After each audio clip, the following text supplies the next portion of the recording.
రామారావు గారు ఇప్పుడు అసలు దీన్ని గ్రామ స్థాయిలో లేకపోతే మండల స్థాయిలో ఎక్కడైనా సరే దీన్ని అసలు ఎవరు ఎడ్యుకేట్ చేయాలి, అసలు ఎవరు ఇనిషియేట్ తీసుకొని వీళ్ళందరి చేత క్లెయిమ్ చేయించాలి? ఇటువంటి సంఘటనలు జరిగినప్పుడు గ్రామ సచివాలయాల్లో అగ్రికల్చర్ అసిస్టెంట్ ప్రతి సచివాలయంలో ఉన్నారండి.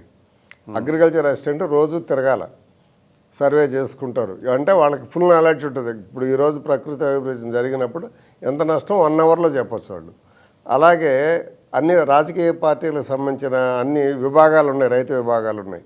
వాళ్ళు గ్రామ స్థాయి నాయకులు కూర్చొని ఇమీడియట్గా క్లెయిమ్ చేయించుకుంటే అవసరమైనప్పుడు గవర్నమెంట్ని ఒత్తిడి చేయటం, లోకల్ అధికారుల మీద త్వరగా రిపోర్ట్స్ పంపించి ఇన్సూరెన్స్ కంపెనీలకు పోయేటట్టు చేయటం, ఆ బ్యాంకుల మీద ఒత్తిడి తెచ్చి ఏ బ్యాంకులో రైతు లోన్ తీసుకున్నాడో ఆ బ్యాంకులకి ఈ పేపర్స్ పోయేటట్టు చేయటం, ఇవన్నీ సకాలంలో చేసి వెంటనే ఫాలో అప్ చేసుకుంటే వచ్చే అవకాశం ఉంటుంది.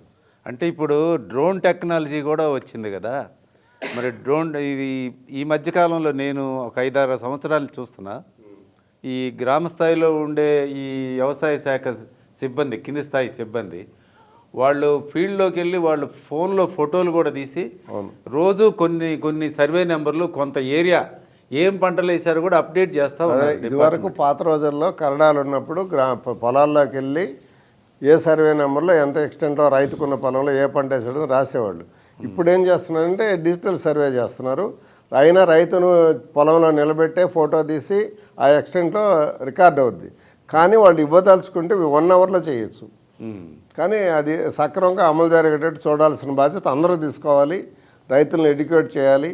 ఆ సకాలంలో క్లెయిమ్స్ ఫారంలో మనం రికార్డ్ చేసి ఆఫీషియల్స్కి ఇవ్వాలి. ఆఫీషియల్స్ వాళ్ళు ఇవ్వాల్సిన రిపోర్ట్స్ కొంచెం త్వరగా ఇచ్చి బ్యాంకులకు పంపిస్తే బ్యాంకులు ఇన్సూరెన్స్ కంపెనీలకు పంపించి క్లెయిమ్లు తెప్పించాలి.